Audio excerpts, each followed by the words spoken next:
People thought that I wanted to be famous because I wanted to be like Paris Hilton and all these other type of people out here. It had nothing to do with that. But as a music heiress, and my father has all that kind of following, you know what I mean, and my dad is famous, why would I be knocking on doors?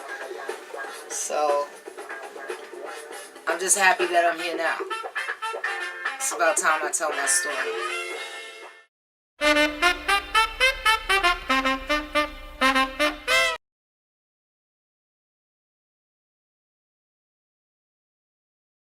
In 1975, maybe 78, somewhere around there, a movie came out called Flashdance. And it was so popular that it affected cultures around the world. My song, It's Just Begun, which has become a legend in its own right, was used in that movie. That was when the period when breakdancing developed. So my song was tied to the epidemic of breakdancing. Became a movement. And basic lower level cultural dancing as opposed to ballet. And that was the theme of the movie. So all of the young rappers started sampling that particular song. Then they went into my catalog and picked up quite a few other songs. You've got like 180 songs in that catalog, I think somewhere around there. Well, that was my intention. When I was about 13 years old, I partnered with Jimmy Castor. We lived in the same neighborhood, and we determined that we would build a catalog, a music catalog, and start a career. He was a saxophonist, although he was just starting out, and a singer. And we went to elementary school with the likes of Leslie Uggams, now of Empire fame. Those were our childhood friends, Leslie Uggams, Frankie Lymon, Jimmy Castor, and others who didn't quite reach that level. So I was fortunate enough to grow up in a magical period in the 1950s when Smokey Robinson was put on the back burner. He came from Detroit back in the 1950s to join a record company called Ram Music. It was controlled by George Goldner and a few others who recorded Frankie Lymon and the Teenagers. So when Smokey Robinson got here, I'm not denigrating Smokey in any way, don't misunderstand. He is a living legend.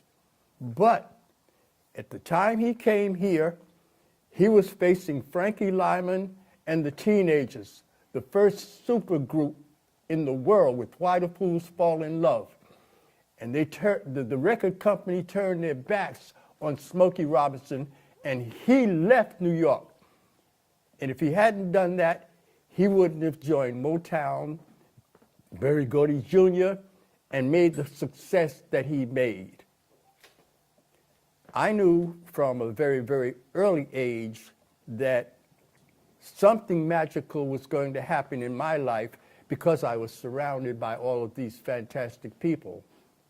I also knew by the time my daughter Rhoda was 8 years old that she would be more intellectually gifted than I was.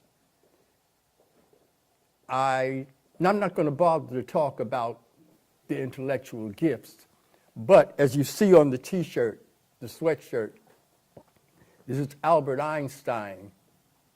I come from a long, long line of geniuses.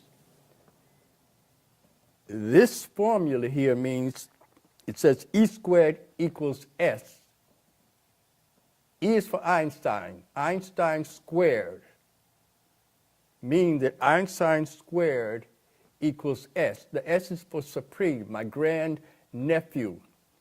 Supreme was 4 years old when I discovered that Einstein would have to go twice to make one Supreme. Supreme is possibly the most gifted genius in the world. He's now 19 years old. He's at the University of Chicago. I'm going to show you something on the back. On the back, I have a picture of my father. This is scary, everyone, so just get a good look. It's not at what... scary, it's what happened. My father committed suicide when he was 38 years old. He put that rifle in his mouth and pulled the trigger. Who knows why? All I'm doing in painting the picture is documenting what happened. I have no real feelings about how it happened because he left when I was 7 years old and we didn't have a real bond. He never looked back. And when he died, all of his sisters sent for me and my sister. We were sent to go to Detroit and meet all of his brothers and sisters for the first time. And that's when I realized what my history was. My father was a genius. He grew up in Spartanburg, South Carolina, and when he started elementary school, he was so bright that they placed him in a classroom all by himself. That sounds impossible because at that time, black people were going to those little one-room schoolhouses with the pot-belly stove, and they didn't have any place or accommodations for a child like him, but they managed to find a second teacher and put him in a classroom all by himself. The same kind of thing happened to me as I came along. And something similar happened to Rhoda. At one point, Rhoda was I think you were in junior high school, and she scored 100s on every test in every subject. And my uncle, who was her godfather, put 5 $100 bills in an envelope with a congratulations card and gave it to Rhoda. Rhoda must have been about 12 or 13 years old. And when she opened that card, she got so excited, she ran backwards and did a backflip onto the couch. Okay, we all know how I feel about money. You know, I'm glad that you put that sweatshirt on today because I wanted people to see, because a lot of people out there know that I'm a real estate broker and an interior designer. But the difference between my dad and I is that I like to paint houses, of course, because I like to, you know, interior design. I'm actually now into like reupholstering and, you know, having, just the total works. But I painted my whole house. And the difference is that I don't paint pictures. Now, my dad, he did the album covers for the Jimmy Castor bunch. He does the paintings, and the back of his sweatshirt, and I did post that on Facebook.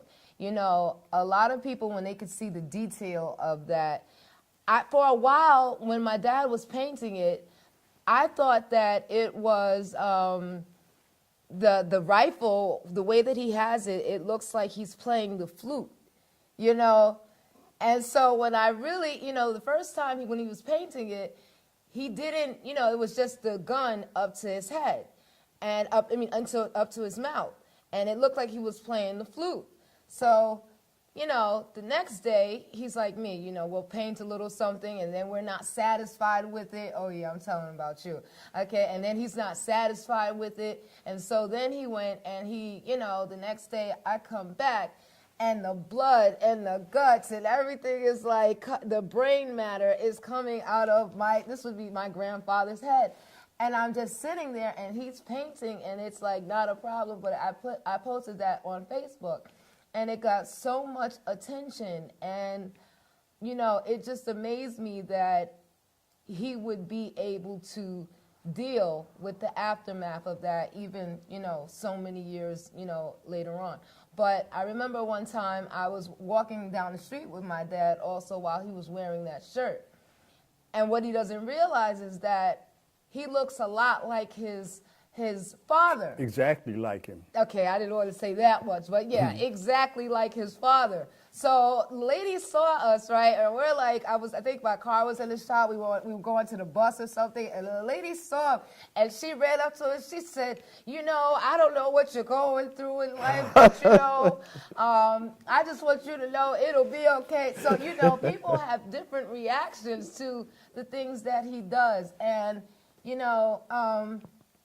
I wanted to let people know that my dad is really my best friend. And I know that a lot of people in the industry, there's a lot of things that happen. Like sometimes, let me give you an example. I was playing a song, like they have this thing now where, you're playing music on Facebook, or you're playing, just even sitting here in the recording studio. And I don't use other people's music because I understand about copyright infringement. And I'm not comfortable using anybody's music but my father. And I said that, at the end of the day, it's time that the world sees me with my dad, because I look at other celeb kids, or I look at other celebrities who are around their parents, like a Beyonce, or, she's always, with her parents, or, and because of that, there's no question as to what her parents are comfortable with. Well, my dad and I, we're such different people from most industry people that because he hasn't really validated me, I guess, publicly, they're not really certain as to if my dad trusts me, and so, or if he's comfortable with what I'm doing. And as crazy as I am, I'm totally different from my dad in a lot of ways. I have a lot of my mother in me. He tries, and my grandmother in me. I have a lot of my grandmother in me. Sorry to hear that. We gonna act like he didn't even say that, but Anyway, I love having my grandmother in me because it keeps a lot of these niggas in control. But anyway, we'll go into that. No, I'm being good today. I'm on my best behavior only because if I show my behind, then he won't come back. And then his fans, they call me up, or they'll call my dad up, and they'll say things like, and his friends too, they'll call him up and they'll say, "Oh, what's your daughter gonna talk about today?" And make sure, is she gonna use profanity? And they'll say all kinds of things. So I'm on my best behavior because the legend that he is, and the type of people that will be looking at him, because I know that everybody will be looking at him because he hasn't done an interview in 35 years. I mean, the last interview he's done, and the magazines he was in was like Jet Magazine, Rolling Stone Magazine. So I'm honored that he's on the Breath of Fresh Heiress show, but he don't have a choice because, he got to go home with me, and I'll flip out. So if he doesn't, cooperate with me. Let me explain my demeanor. As I mentioned earlier, I grew up in the middle of the most astounding talent you can imagine in a magical era when everybody was involved. In 1955, 56, 57, you could walk down the streets of Harlem and there'd be a group on every corner. Singing, harmonizing, and like I was there already. If you were comfortable with it, you could walk right up to the group and join in. And in a lot of cases, they would be missing a voice. Maybe the bass wasn't there or the first tenor. And I was able to sing bass and first tenor. So I would just walk up and fill in wherever they were, whatever they needed, and they would be glad to see me. And I would end up possibly in the group, or at least become friends with those in the groups. There were groups out there. I'll mention one that nobody knows, the Capitals on Sugar Hill, Washington Heights era. And they should have been superstars, but they never made a record. The only one I knew for sure was going to be a superstar, megastar, was Frankie Lymon. Leslie Uggams in elementary school was already a star. When she was 8 years old, she was on the Beulah Show on television. I mean, we couldn't even imagine anybody being on television. Most of us didn't have televisions. But she was in a a show called The Beulah Show, starring Ethel Waters. And during elementary school, the principal would allow Leslie and Frankie Lymon to sing in the auditorium for us. We had a 1 hour recess. He said, if you guys will let me cut your recess down to half an hour, I'll get Leslie and Frankie to sing every day for half an hour. So I was sitting there listening to this little girl, this wonderful child, Leslie Uggams, sing show tunes that we had no knowledge of. Valley High, I'll never forget her rendition, just like a grown woman. Frankie Lymon, I got a story about Frankie. He lived right around the corner from me. I lived on Amsterdam Avenue between 165th and 164th Streets. Edgecombe Avenue was right behind us. There was a school called Stitt Junior High School. Frankie lived right behind Stitt. So going to the park, which was behind Stitt, or going to Stitt Junior High School, I had to pass Frankie's stoop every day. Frankie had an older brother named Howard. He had a younger brother named Louis Lymon. I sang with Louis Lymon in the teen chorus for a while after the original group broke up. They had I'm So Happy, So Young. They were incredible. After I realized what kind of talent was around me, it made me reassess myself. When I was in the 5th grade, I thought I was the greatest talent in that school because whenever we had a lull, our teacher would ask somebody to come up and perform. We had a girl named Patty Mason, a little Irish girl, sweetheart. She'd get up and do an Irish jig.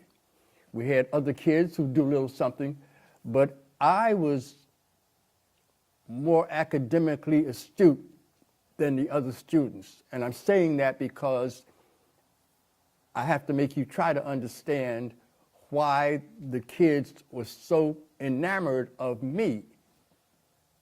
I was able to learn the lyrics of 4 or 5 common songs at that time, the pop songs. Johnny Ray, The Little White Cloud That Cried. He had another big hit called Cry. We see him on TV. And I'd get up there and I'd gesture like he was gesturing and sing the songs, and the kids would go crazy. There were other kids with more talent than I had, but they didn't know the lyric all the way through on a song. So I had 4 or 5 songs that I could sing. So every time we had a lull, the teacher would ask if we wanted to have a talent show, and I would be the star. The girls would go crazy. They were calling me Johnny Ray, and oh, sing it again.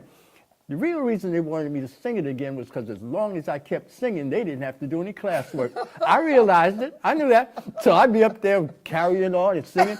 So one day, we're sitting in the class. I was in the 5th grade. We were doing our schoolwork. The door in the back of the room opened up. In comes a 3rd grade class. Remember, I'm in the 5th grade.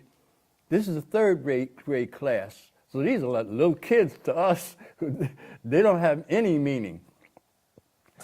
In that class, that 3rd grade class. How do you really feel about that? Well, that's the way it was, and it still is. I know grades were everything. If you're a year older or 2 years older, you might as well be an infant. Yeah, you look down on them. So the class is being led in by a monitor, a whole class. Little Frankie Lymon is in that class, so he waves to me. So I give him a little wave. I didn't have any idea what I was in for. No idea at all. So the teacher comes in, this teacher comes into our classroom, she explains to our teacher, the teacher didn't show up for this class, for Frankie Lymon's class. We don't have a substitute. Can this class sit in with your class? Now, we had 30 people in our class. Frankie had 30 people in it. That's 60 people. We didn't only had 30 seats. So my teacher asked my class to move over to one part of the class and double up in the seats, which we immediately did. Kids were cooperative at that time. So Frankie's class moved in, and they occupied the other half of the seats and doubled up. So my teacher said, well, because you kids are in the 3rd grade and my class is 5th grade, we can't do any schoolwork. We're going to have to come up with something. She said, what about a talent show? I couldn't wait. I'm going to do my act. I always got encores. I'm going to show off for this new class in here. This is my moment. I raised my hand. Always raise my hand, because I'm going to go first. I'm going to be the only one on the stage. By the time I finish, it's going to be ready to leave the class. So she said, no, Johnny, no. You always sing for us. Let somebody from the new class perform. She says, would anybody like to perform? Frankie Lymon raised his hand immediately. Now, I watched him grow up. Now, I mean, I was about a year older than he was, but I didn't go to kindergarten. They skipped me to the 1st grade. So that put me 2 grades ahead of Frankie, even though I was only 1 year older than he was. So he raised his hand. So I'm asking myself, what the heck is he going to do? He comes up to the front of the class. He says, I'm going to sing a song. So I said, okay, to myself.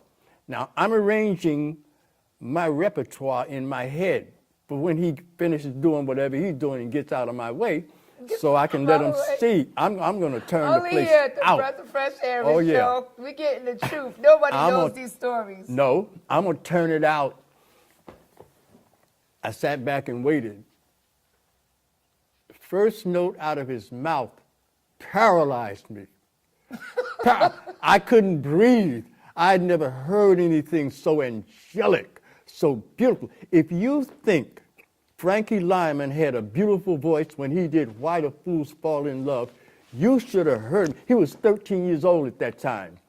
You should have heard him when he was only 8 years old. That voice was an octave higher. He was a boy soprano, the most beautiful thing I'd ever heard in my life. I could not believe it. I don't remember the song he sang. I was still lingering on that first note. To this day, I can't tell you what he sang. And nobody discussed it afterwards. So when he finished, he sat down, and the teacher says, okay, Johnny, you can come up and sing. Who, me? I never got up in front of an audience again after that incredible performance by Frankie Lymon. And he showed up at my sister's 10th birthday party. They were in the same class. He came, and with all those crazy 10-year-old kids running around, eating cake and making all that noise, my mother said, Frankie, would you sing a song for us? The minute you asked him to sing, he'd stop whatever he's doing and start singing. He says, I'm going to sing Oh My Papa. That song was a million seller, a #1 million seller for Eddie Fisher back in somewhere around 1951, maybe. Frankie sang Oh My Papa. Eddie Fisher was dead by that time, I think. He would have been turning over in his grave if he had heard what Frankie Lymon did with his song. Frankie Lymon shut up. He shut a house full of crazy kids waiting to eat ice cream and cake and running around like maniacs. He shut them up with that song. Shut my mother up, shut me up. And he was 10 then, so the voice was good. How did you get in Frankie Lymon and the teen chorus if you didn't want to sing? No, I didn't mind singing with his little brother. It's Frankie Lymon and the teenagers, but when he was in it, it was Frankie Lymon and the teen chorus. No. Frankie had a little brother. All of the Lymon brothers could sing. They all had voices like angels. Howard was the oldest brother. he sang in a couple of groups, but he wasn't serious about that. He was like a lover boy and athlete, fantastic baseball player, played first base, fantastic basketball player. So he wasn't that interested in singing, especially after his brother took off to such heights. So Howard was hanging out with one of my cousins, and even though my cousin was interested in the music business, he could never really interest Howard. Louis was younger than Frankie, and what happened was Louis's group started falling apart after some of the hit records. I won't say exactly what happened to them, but they were unavailable, let's put it that way. That made room for me to join the group. Jimmy Castor and I both joined. I joined as the bass singer. Jimmy joined as the second tenor. We all grew up in the same neighborhood, so we knew each other, and we'd been singing in and out on the street corners, so we were very, very familiar with each other. So that was my history with Frankie Lymon, knowing well from an early age that he was going to be he was born a superstar. And all his recording history did was validate something that the assistant principal in elementary school said. One day, Frankie was singing a song. The assistant principal went up on, Eugene T. Maleska was his name. He walked up to the stage and he said, Frankie, and he said this in front of the whole auditorium. Frankie was about 8 years old at the time. He said, Frankie Lymon, one day your name will go up in lights on Broadway. You will become a superstar. And I understood it, even though I didn't know what it took to make a superstar. And when he said Broadway, truthfully, I was thinking like the street Broadway. I wasn't thinking about the playhouses downtown and all of that. And I really didn't imagine Frankie making a multi-million selling record. And that was an accident, a sublime accident. When Frankie Lymon's group first formed, the baritone singer, Joe Negroni, was the one who started the group. Then he pulled Jimmy Merchant, the first tenor, in.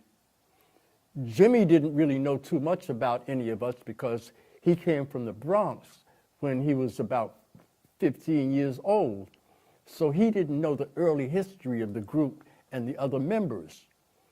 Sherman Garnes was the bass singer. Sherman had a high-pitched voice just like everybody else. We came through elementary school together, a great guy. He was 6'6", tall, handsome, and incredible basketball player. So when he joined the group, just before he joined the group, he and I were sitting in the auditorium in the 7th grade. We were in the same class. And there's a guy from the telephone company. He came to put on a demonstration of how a telephone wire works. And what he did was he set up a wire and he shot a rocket, a little rocket from one side of the wire to the other to show the transmission of electricity. So he needed somebody to come up and assist him. He says, somebody want to come up and help me? Sherman Garnes, the bass singer, the future bass singer in Frankie Lymon and the Teenagers, raised his hand. That shocked me because I'd never seen Sherman volunteer for anything. So Sherman went up. Remember, up until that point, his voice was just as high-pitched as all out. Sounded like babies. He went up to the microphone, and the guy asked him, he says, tell us your name. Sherman was tall then. He wasn't quite 6'6", but he was very tall then. He leaned down into the microphone, and he said, The whole system started rattling and shaking. The girls, ah! They started screaming. A superstar was born before they ever had a record. So we had Frankie Lymon, boy soprano at the age of 8, coming together with this overwhelming bass voice that came out of nowhere from Sherman Gons, and then Joe Negroni and Herman Santiago, who was an incredible lead singer. It's a story about that most people don't know. When Frankie Lymon and the Teenagers had a chance to make their first record, Herman Santiago was the lead singer. He had saw that in the movie, Why Do Fools Fall in Love? I went to the movies with my dad to see it. So. Right. But now I just want to say something real quick. You know, I'm just so glad that he is up here to tell all of these things because, you know, when people see me, you know, like older people see me and they ask me questions and they'll say things and I'll say, well, no, that's not actually what happened. You know, and they'll look at me like, who's this little girl and what does she know? And this is what it means to be a celeb kid. I'm glad that all of you can see this and be here with me right now so you understand that we need the publicity. As a child of having parents like this, we need the cameramen. We need you to come to our house and talk to our parents and get these stories because we don't remember every single thing. And then when we do remember these things and we want to tell people about them, they don't believe that we know. I'm looking at all these great men on the walls, and I've heard all kind of stories about them that I'm not going to say anything about because I know my dad is right here, and that right foot might hit me. So I'm going to act like I'm thinking about the things that he would tell me about James Brown on the road. I'm not going to say anything. I'm going to let him talk. And I'm looking at his label mate, you know, Elvis Presley. I knew it was, I mean, who doesn't know Elvis? I know. But, you know, Elvis Presley. All of these, there's so many great stories that he has about so many things because he was right there. You know, and go ahead, back to your story. Just wanted to say that real quick. Before Frankie Lymon and the Teenagers had a chance to make their hit record, Frankie Lymon was not a part of the group. He was a little nuisance who followed the other members of the group around. And they would really shun him because they had Herman Santiago singing lead. Now, Herman had a strong Puerto Rican accent. Incredible athlete, by the way, unbelievable athlete, physically strong to be so small. So Jimmy Castor and I used to sit in the park and listen to Herman sing because he had such a beautiful voice. So the Teenagers were going around with Herman Santiago as the lead singer, Sherman as the bass, the other guys in the background. Frankie Lymon's trailing along behind them, being ignored. But every time they would stop and sing, Frankie would come in with that high tenor above the first tenor.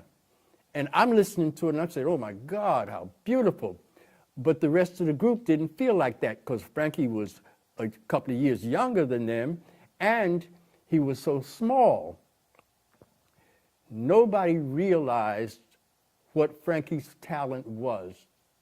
I knew because I went to elementary school with him and I heard him sing, and he sang at my sister's birthday party. So I knew about that magnificent voice. These guys, the Teenagers, his group, the Teenagers, heard him sing and didn't think anything of it. I don't know what they were listening to.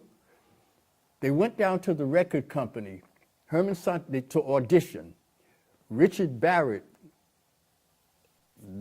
one of the greatest producers of that period, former lead singer of the Valentines, took them down to his record label and tried to convince the record label to record the group.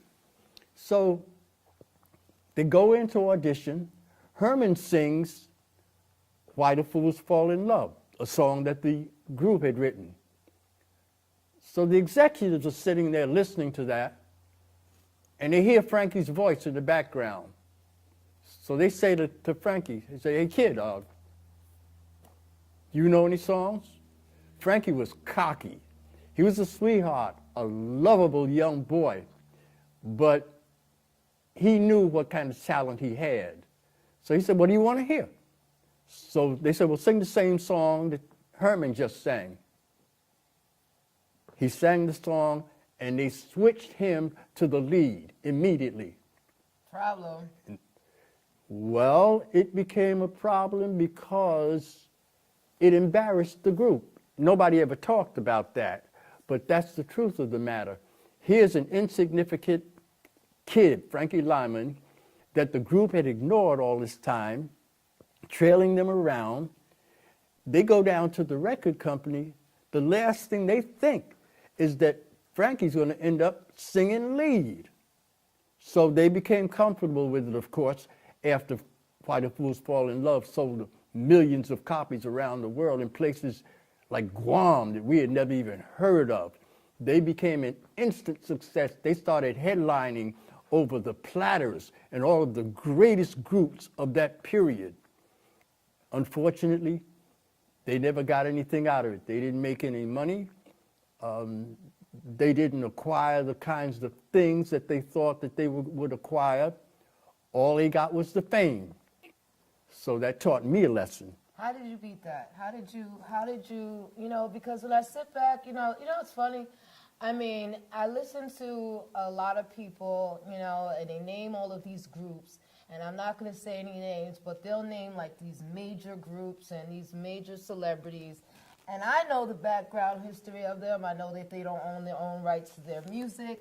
I know they went bankrupt. I know they don't have any money. And, with you having such a low profile and people not really understanding your history, how did you get past all of that and, come out on top the way? Because most people sold out and were bought out and just didn't have any control. And especially at that time when black people had no power at all, how did you beat it? Well, I'll tell you my Jimmy Castor story to emphasize that. Jimmy and I went to elementary school together. He became aware of me because I was in what was called the Readers Club. In about the third grade or so, our teacher selected 3 or 4 of us to join what's called the Readers Club. We would go from class to class and read stories to the other kids. So when one day I walked into Jimmy Castor's class, I saw him around the school, but we were too young to leave our blocks. Couldn't even get off the stoop, to tell you the truth. But notice everything happened in like the 3rd grade. They were really popular. We were babies. But we were focused. So I walked into Jimmy's class, and we were reading a story to Jimmy's class. And I had made up a poem. One poem was published in the school newspaper. And I made up a poem for the story that we were going to read to Jimmy Castor's class. It was about a lion and some other animals. It went, I am the king of beasts, you see, and all of the animals are afraid of me.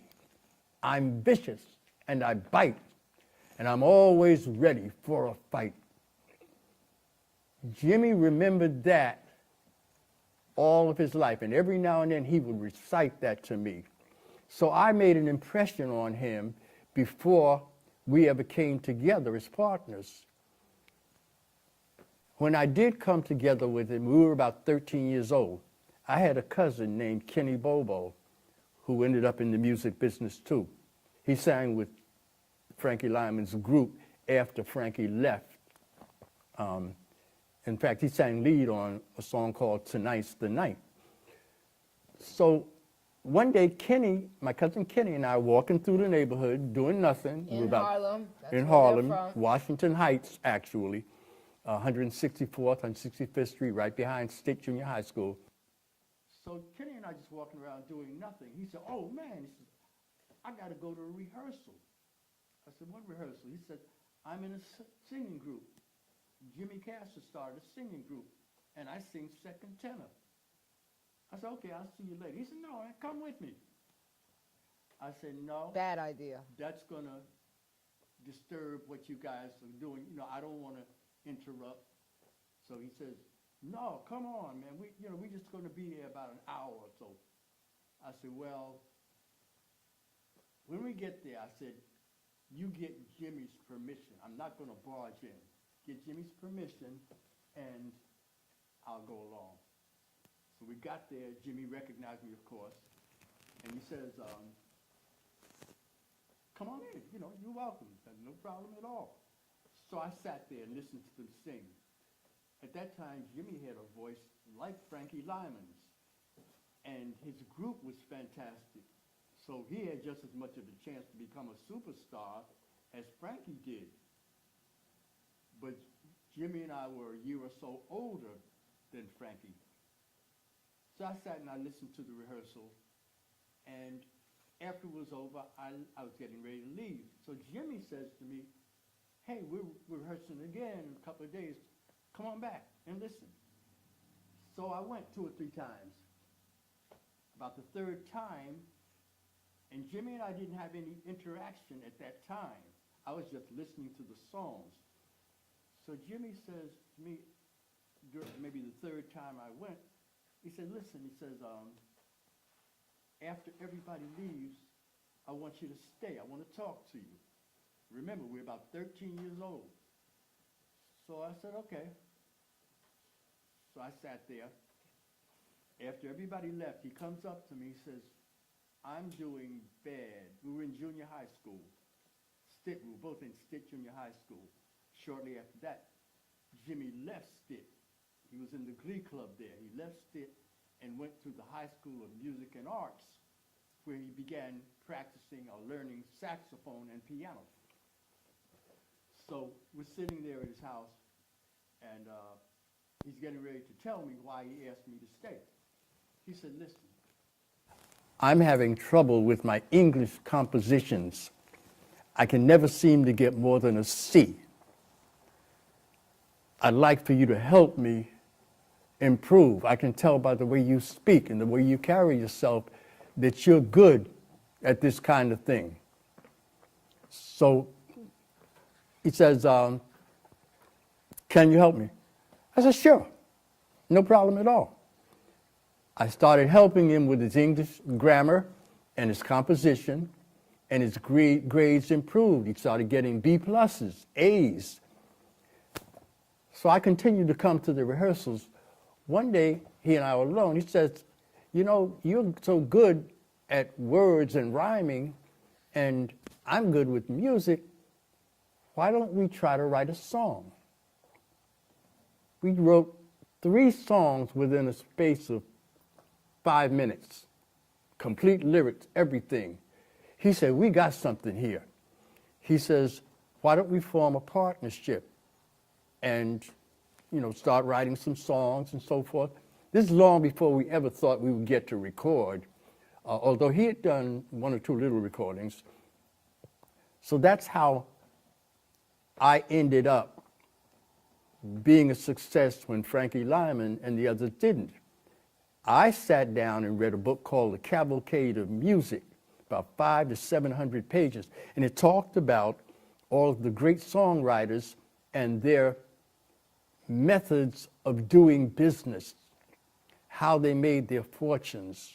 And it talked about the difference between gross percentages in a contract and net percentages.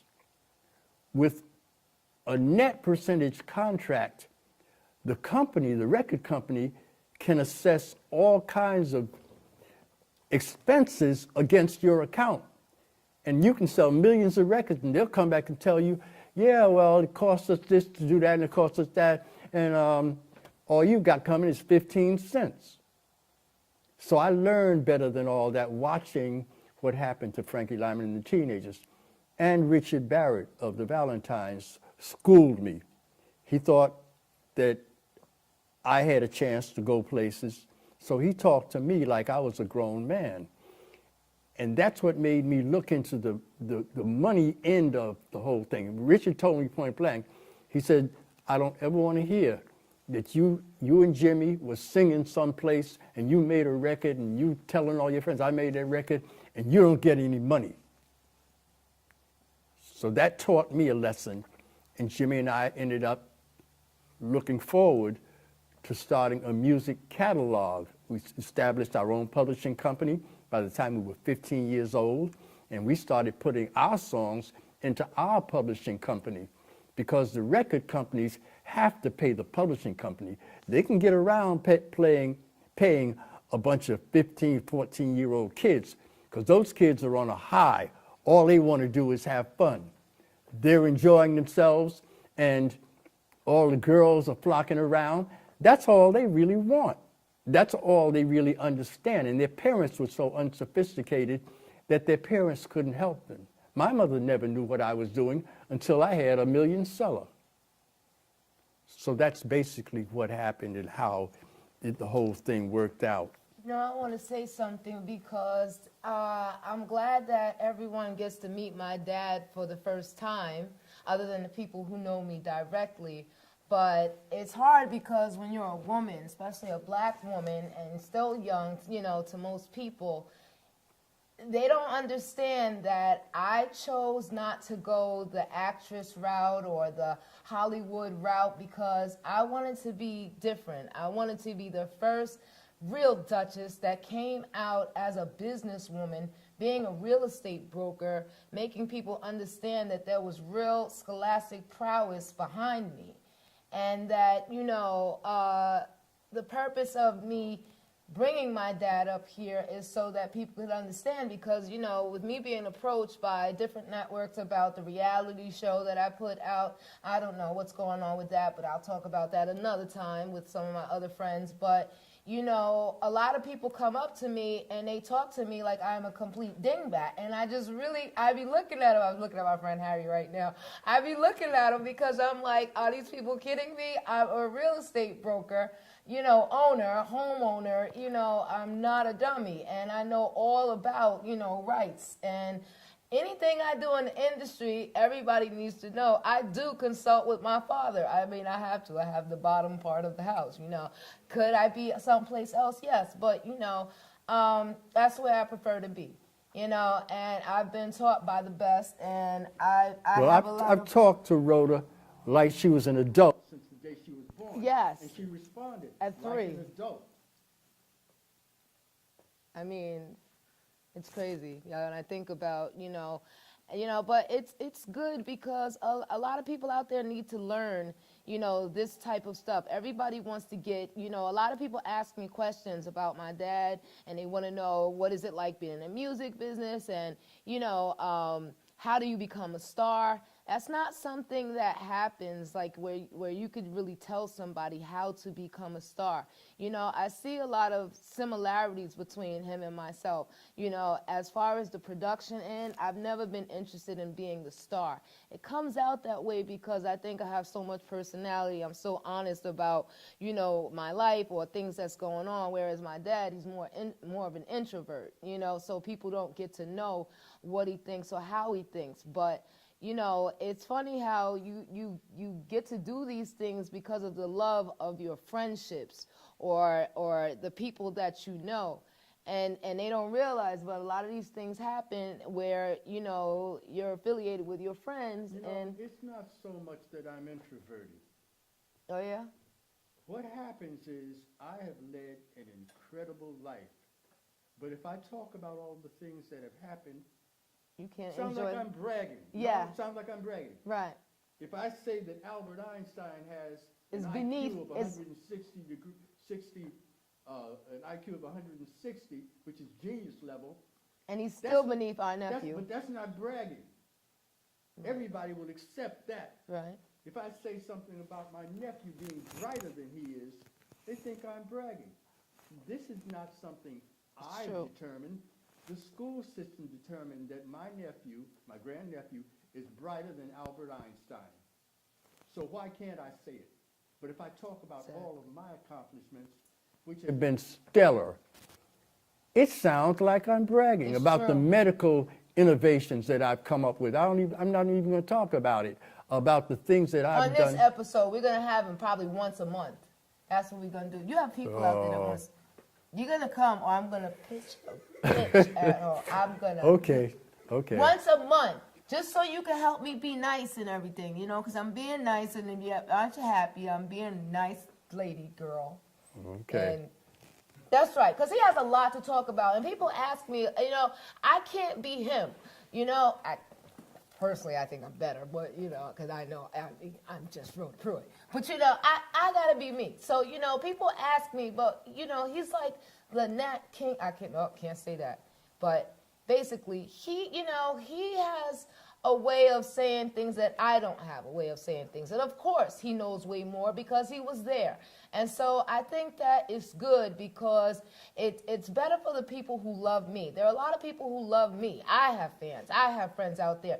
And they're not really sure about my upbringing. I'll tell you a little something about her upbringing. We were on the bus coming down Broadway in Manhattan. Rhoda was about 5 years old. She just started school. No, she was maybe 6. She was in the 2nd grade. I remember that. And as we're riding along, she's looking out the window, reading all the signs on the stores as we go. So there's an elderly white gentleman, very dignified, sitting behind me. He tapped me on the shoulder. And he says, I don't want to disturb you, but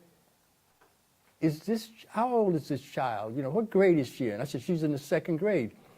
He said, I'm the principal from PS, whatever it was, elementary school. How can she read those signs that are in script? We don't teach that till the 3rd grade. I said, well, one day she asked me for a book on script. She took the book and she taught herself. He said, that's amazing. She's only 5 years old and she can do that? I said, you should hear the words she can spell. And I started calling off all of the words. You remember some of the words? Metropolitan. Prolific. Right. I asked her on prolific, Prolific. And I asked her without telling her, I said, why didn't you put a K on the end of that? She said, well, I've never heard that word before. And I thought that it might not be ordinary like stick or lick. So I left the K off. I said, well, you're right. Procreation, ventriloquism, a 5-year-old kid spelling these words. I didn't teach her those words. She learned them just by listening to the kinds of things that I was saying. So that's how amazing she is in her own right. And no, I'm not bragging. I'm talking about my life and about her life. This is what we do. Well, thank you, everyone, for coming to see us out here. And it's our first episode of the Breath of Fresh Heiress show. And you got the greatest here. You got my dad. That's what the world said. I didn't really say all that. But the world, y'all said that about him. So, and I'll see you next week. We're going to have some other people, and we're going to have a whole different format going on. So we're not going to invite him to this show the next week. So, love you all. See you later. Thanks for watching.